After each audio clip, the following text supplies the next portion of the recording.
Hey, everybody, and welcome to the Better at Beach podcast. My name is Mark Burik, and we are taking one of our lessons from our Coach Academy, which is in the Complete Beach Volleyball Training Blueprint.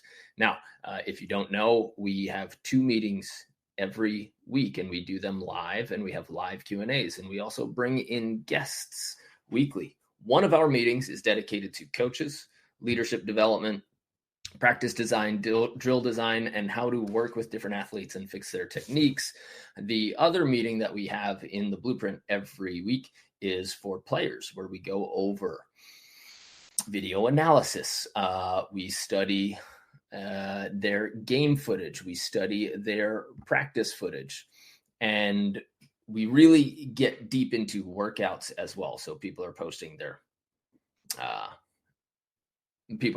videos and clips from their workouts, and then we can help them fix their technique. So that's what this video is. We're just taking a little break during the meeting so that I can give a lesson, and that's why it's turned into a podcast. But if you remember, and for the members here right now during recording, you guys know that you can have this Q&A with me afterwards.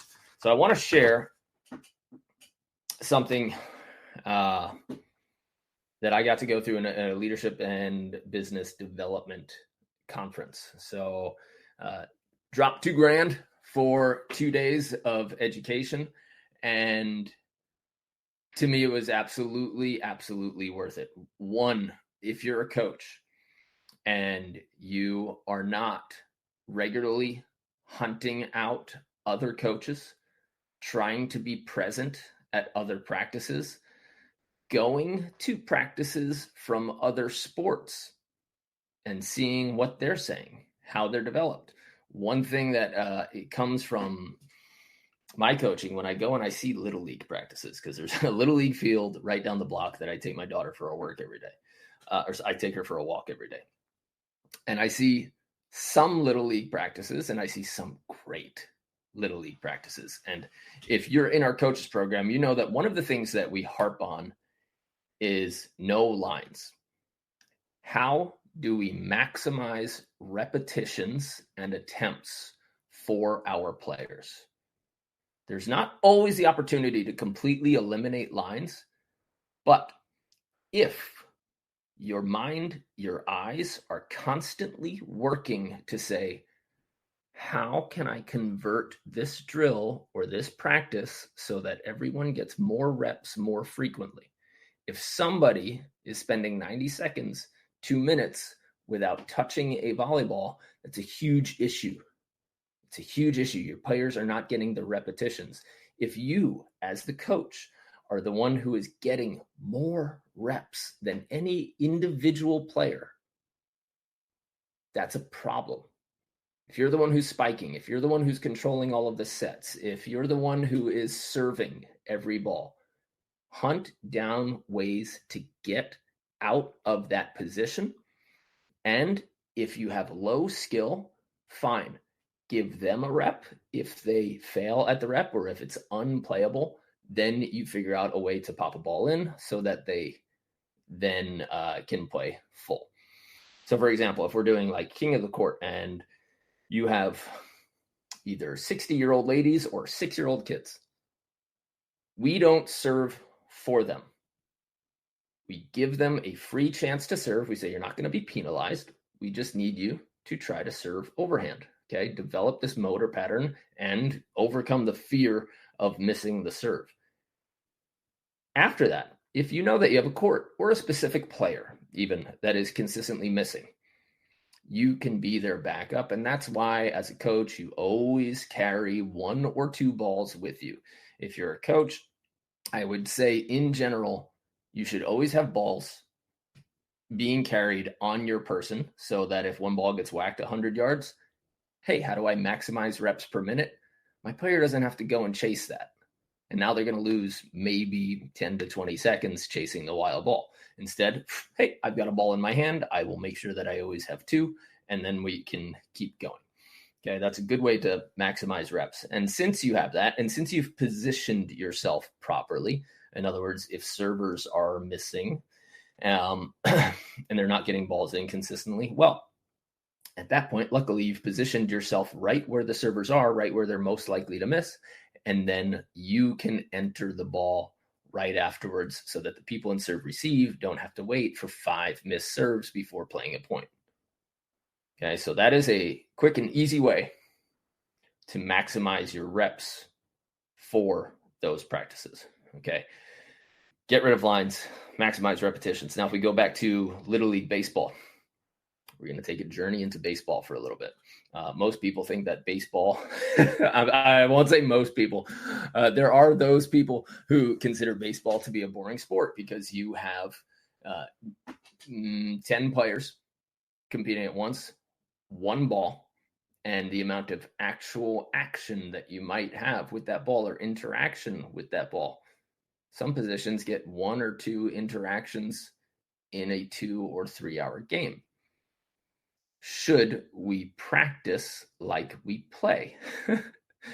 Are you going to test your players' ability to pay attention and stay focused? Or are you going to get them very good by getting them hundreds, if not thousands of reps of ground balls, fly balls, pursuit balls, and swings? So one of the best Little League practices I've seen, and I had to walk over to the coach dad who was there, and I said, hey, I've seen a lot of coaching in my life. I've been to a lot of gyms. I've been with a lot of sports teams. And I want to let you know, you are running a great practice. Everybody's moving. You have all of your parents involved. There's a parent at every station doing whatever they can to cut out lines and cut out waiting time. So he had 3 of his dads hitting or throwing fly balls and ground balls to their kids instead of positioning 9 people around the court with one coach and a stick, knocking to one person who then throws to the second person while the other 7 don't do anything. Okay. There's a time for the game situations. Of course, you have to know where to position when you have without the ball, and you can get to that, but spend more time making your athletes more athletic by involving assistant coaches. If you don't have assistant coaches, find volunteers, people who love your sport. If you can't find those around, ask for the parents to help. Hey guys, we can get our kids a lot more reps and get them better faster if I can have one of you guys throw in some balls here or catch some balls or even shag around the practice. My brother started doing that for his club after my recommendation, and now he's kind of like a full-time volleyball coach. He keeps telling me different stories from when he's coaching because he was getting a little tired of seeing these lines, seeing nobody touch a ball, and then they wait for 3 or 4 minutes. He's like, something's wrong. I know it's not a great practice, Mark, but I don't know like where to find it. And so when I went to Hawaii and visited, I just sat and chilled at the practice, and yeah, there were 5, 6 parents waiting, watching, sitting on their phones in the bleachers. And I said, if every one of these people got involved, every player would get 10x the reps in their practice. So that's what we want to hunt down as coaches. Your brain should be churning on how does each individual get more reps. And I know that I've done this in previous meetings or podcasts, but one of the ways to track this is at your practice and at the practices of other coaches, because you should be studying from other coaches, is to track one kid for 5 minutes. Tell me the amount of time that player touches the ball. That's it. And if it turns into 1, 2, or 3 times, and you've got an hour or a 2-hour practice, so let's see, 5, 12, yeah, you're looking at somewhere between 12 and 30 reps per hour. Is that enough? For you, maybe. For the world's best and the people who are going to excel and kick your players' butts, that is not enough. All right. So make sure that you're finding ways where players can get consistent reps, get more balls, redesign your drills, cut the court in half or into stations. Have one digging and hitting station, have one setting station. Stations are a great way to maximize reps and do that. I know that I had a coach in high school who consistently went to state championships and always won his division in New York City. As soon as the players got to practice, they knew their first 25 minutes of drills, and it was just triangle. One person at the net hitting, one or two players passing, and the third one who was setting in that triangle. And they would all rotate through that, and they would all go through different skills and repositioning. And so for the first 20 minutes, every kid is getting a rep every 4 or 5 seconds. That's pretty good. That's a high level practice. Okay. So it's neither here nor there about today's lesson, because I want to share about you this development conference. I just wanted to share with you that it's important to grow. It's important to go and find other practices, see the teams that you respect, see the coaches that you respect, and ask if you can just sit in and watch a practice. And not many people would say absolutely not to that. Obviously, if they're in your division and they're beating you, or they're one of your competitors, that might be a different story. They might be a little, but if you can find people who are outside your division or just open to making better coaches and making better teams in the area, then we can put our heads together. Okay. So at this conference, one of the things that we had to do beforehand was a DISC assessment, DISC. It's a personality assessment where they give you a bunch of questions and they ask how you would handle that, how you think of it. Do you enjoy working in groups? Would you rather work alone? Would you rather be involved in the completion of a project so that you can feel a group win and importance? Or is it more important to you that it gets done fast and efficiently? So what I learned about myself, and a lot of entrepreneurs and CEOs actually fit in this, is that I fall on the D side. And that would be direct. What I care about, and it vibes with the way that I would run practices and encourage you to, is efficiency. I want to see things get done, and I want to see things get done fast. Part of my personality profile is that I honestly don't care if I get recognition for it or not. I would love to take a back seat and watch people excel in the goals that we've set for our company. And same thing for a practice. There was a time when I really attempted to take a huge backseat during our camps. And I said, I hired enough coaches. I know that I hired capable coaches. So let's let them rock in it. But with those coaches, a lot of the ones who come to our camps, sometimes they're only interacting with me 4, 5, 6 times a year. And we have to have a system that is, number one, repeatable, number two, gets results, and number three, helps people be happy and build communities. So I wanted to, and I enjoyed stepping back into that role, but it wasn't because I wanted to be in charge. I really don't care about that. And if you see the direction that our company attempts to go on a regular basis, it tries to eliminate my face and my name from being a part of it. That way, if I go, if I leave, if you're an entrepreneur, like if you want to sell the company, you need to do this, but can Better at Beach as a program survive without me individually? It has to. If we're going to reach our goals of helping all of our coaches and helping all of our players just excel and finding easier and better training programs and a way to learn online, a way to access high-level coaches wherever you are, well, then it can't only be me, because if I get the flu or if I go to Spain and Portugal for a month and a half, players and coaches still need to be able to excel through our company. So for me, it is not important that it's my face on it. Now, if we convert over to somebody who has so DISC, if we has somebody who has the influence or the I, this is a person who really is enthusiastic, they're optimistic, they're high-spirited, and they want to have that relationship with other people, and they want to feel like their words are important and that they're adhered to.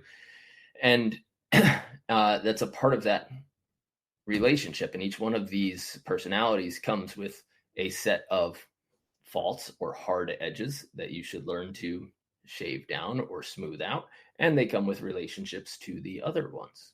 Okay. The other one of the personality segments is a S, or a support person. These are the buddy people, the team developers. And this is something that I learned about myself early, but through this training, it helped me realize it. And it helped me understand something that I knew a long time ago.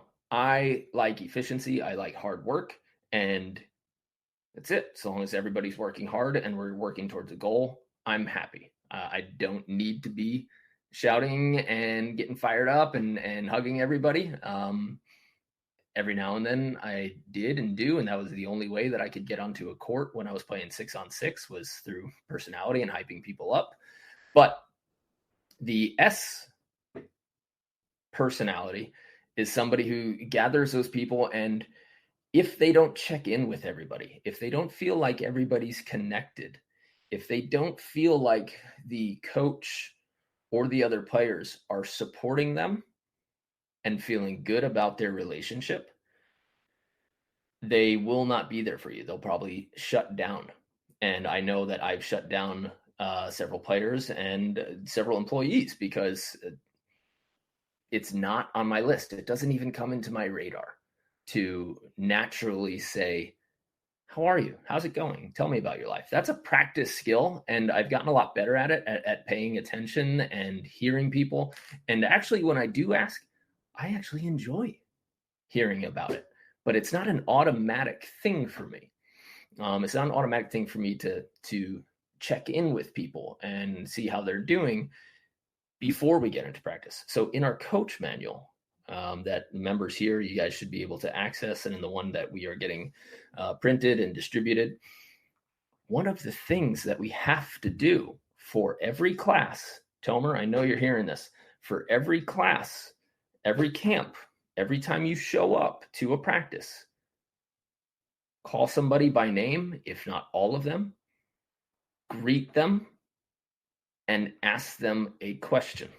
Ask them how you're doing. One of the cheat codes that I've given on this is, if you don't know what questions to ask, just think of Ford, which is family, occupation, relationships, and dreams. I think that's how it goes. But you can ask about any of those things. So like, hey, I know your sister had a wedding. How did it go? Occupation. Hey, I know you had problems at your job. Did it ever get sorted? Right? You checking in with players, number one, it makes sure that all of the people who are on your team, the support personalities, are covered, are taken care of. Two, it increases your ability to develop a community. And if people are showing up only for volleyball, not because it helps them achieve other goals like fitness, like friends, being social, being outside, and always feeling wanted and cared for. We all want that in some way. We just receive it in a lot of different ways. So making sure that when you do show up to your practice, yeah, you're greeting everybody, greeting every player as soon as they walk in, and you're asking how they're doing. Number one, it'll help them with the support people. Number two, it will help you know how to coach them. Because on that day, if you know that they're going through some of the toughest times in their life because they've told you, because you've asked and you've opened up that gateway, you can then make the decision whether it's time to push them, be tougher on them, or not. If you guys are in relationships, you know this. When your partner, your wife, your husband is having a bad day, that's not a time to open up critique on whatever you've been thinking about. First, you've got to help them heal. You've got to get them back to wherever they want to be back to in a mental space, and then save your helping, criticizing spiel for another time. Okay. So make sure that your guys are checking in with your players. And then C, okay. C is more of a conscientious person or analytical. Some people call it clarity. This is somebody who likes to absolutely check every box. They often bring the people who are entrepreneurs or in that direct, like big dreamer type scenario. It helps them understand the steps that are involved in every big dream or big process. Like, hey, you want to change a lineup. Okay, why is it going to work? Well, the C person should be able to, the clarity person should be able to show you the stats from every position, what the other team is doing, why it could work, why it won't work, and really map those things out. So early in my coaching career, what I know that I needed if I'm coaching a club long term, or if I'm coaching a team long term, since I'm a D person and I'll read it from here. Direct, firm, strong-willed, forceful, and results-oriented. I need somebody who can build that community and build the relationships within the team, keep people happy, whatever it is, tie bows, bring oranges, remember that it's somebody's birthday and set up a little cake and cookies party. Because if I don't have that whole part of the leadership team because I recruited improperly, there's a lot of players that we're going to lose. And so knowing these personalities and knowing your best ways to interact with people, and I'm not asking you to change yourself. I'm asking you to be open to change because this is how you interact and how you've learned to interact. But I am asking you to acknowledge these things and just sand down some of those edges of yours. There's a lot of places that you could take this assessment for free, and then there are some where they give you really detailed reports for something between $20 and $40. And if you are a coach, if you're invested in learning and being a better leader or just a better person for the people in your life, and that includes your players and your coaching staff, do this assessment, DISC. There's no like affiliate thing or anything here, but it will show you a little bit of what category you fall into. And then you'll probably start thinking of the people on your team, both on your staff and your players, and how and who they are. It will help you assign responsibilities, knowing if it's very much within their comfort zone or very much outside of their comfort zone, right? There are different types of captains, different types of leaders, but the way that you present and the assignments that you give to people should be in accordance with their best strengths. If you guys have flipped to or watched The Sessions, which is a 5-part self-development course that we have in the library, if you notice that, then we talk about putting yourself in and putting your players and putting the people in your life into positions of power. But we need to be careful with that because it's not a position of power that you imagine. It's a position of their power.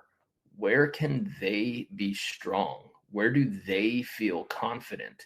In what situations, what roles, what responsibilities, what tasks can you give them, both socially and within practice and outside of practice, that you know this vibes with their personality. It's something that they would enjoy doing, and they feel really good when they get into these positions because it's their favorite type of position to be in. Okay, so this has helped me, number one, after traveling with my wife to St. Pete and Portugal, it helped me realize that I know that we handle things definitely differently, but she is a total S person. She wants to make sure that everybody feels good about every decision, that everybody's happy to the 9th degree. Whereas I just want to eat. Like, hey, you want to go to dinner? Let's just walk into a restaurant and get dinner. So my goal is to eat. Her goal is to make everybody feel like they've had the best meal possible. When she's making her decisions, she's checking in with everybody constantly. And that's when I was like, oh my God, I feel this like let's just go. Why aren't we doing this? And then I had to realize, she's doing it because she wants to make everyone in our family super happy. I'm doing this because I want dinner. And while the event is the same, the things that we were looking at it within there are completely different. And so right after that trip where I was feeling frustrated about some parts of it, but overall really happy, I got to go to this development conference and learn and relearn. This is who my wife is. She wants to build families. She wants to build friends. She wants to look out for everyone. And this is who I am. I just want to get stuff done quickly without thinking about it. So it helped me be a lot more patient and a lot more saying like, in the future, what can I assign to myself and say, you're not allowed to think about this, and what situations do I want to put her in charge? And it also helped me with the assignments that I'm going to be giving to some of our coaching staff and some of our employees here. And I know that's going to make me better in the future. And for sure, learning to look at people categorically and try to say, who is that type of person? Where do they feel best? Where do they feel most comfortable? Can I help them where they are and put them in positions of power, not how I see them, but in positions that make them feel powerful? And those are two very, very different things. Okay, so coaches, go out there, take a personality assessment, study yourself, learn how to be better. Go to some other practices. That's from the previous lesson here. And if you're fully invested into your team and into making them better people, and you're working with a team on a regular basis, create an opportunity where you can all go through this. There are coaches and there are doctors and there are people who are trained in the DISC assessments that can help you. But at the very least, opening up a conversation to help everybody realize the different personalities, needs, desires, and positions of strength on your team and on your staff. So if you can learn from something that I just recently and am still working on, that's it. Got this conference, went and did a DISC profile. There were a lot of other things in that conference, but this was the one that affected me the most because I want to be as good as I can for the people around me, including my family, the players on my court, and the people here at Better at Beach. So I hope that makes sense. I hope it motivates you to go out and study yourself, to go out and study other practices. I want you to make sure that you are saying hello. If you're not used to saying hello, how are you, like me, make that a process in your camps. And that's what we do here at Better at Beach. We make sure that every coach greets every player. And as soon as you walk up to one of our camps, we have a line of people waiting for you, extending a hand for a handshake, introducing themselves, and getting their first repetition at your first name. It's a process that's important to us because of our belief that beach volleyball can create communities that make people supported, give you a healthy sport that you can do for a long time, have a social network, and just overall enjoy life better. And that's what we are looking for. And that's what we really try to do here at Better at Beach. And for the coaches out there, go ahead, take a personality assessment. And then if you can, open it up to some of your players. Okay. If you're in this meeting, we're going to open up the Q&A for our Coach Academy members. If not, you guys can head on over to betteratbeach.com/team, and you can see what our coaching academy is about. For our players and our coaches, it is all the same program. You get access to 2 video meetings like this per week where we do live Q&A. We do a lot of video analysis, and we have new guests every week from the coaching world, from the psychology world, the nutrition world, physical fitness, and beach volleyball. And you also get all of our workout programs, all of our skill training courses, and our coaching development courses. So would love to have you there. And if you ever want to work with me personally, one-on-one, we have our elite program where we will meet every week for 12 weeks. that comes with lifetime access to our training blueprint, which we add new courses to, I'd say, every month. And you also get free access to every camp for 365 days, 1 year. So if you want to work with me one-on-one, I just want you to DM me at Mark Burik on Instagram, and we can get started with that. But that's all from me for this episode. And for our coach members, we are going to open it up to Q&A right now. For those of you listening to a future podcast or YouTube episode, goodbye. Thanks for listening, and we'll see you on the sand.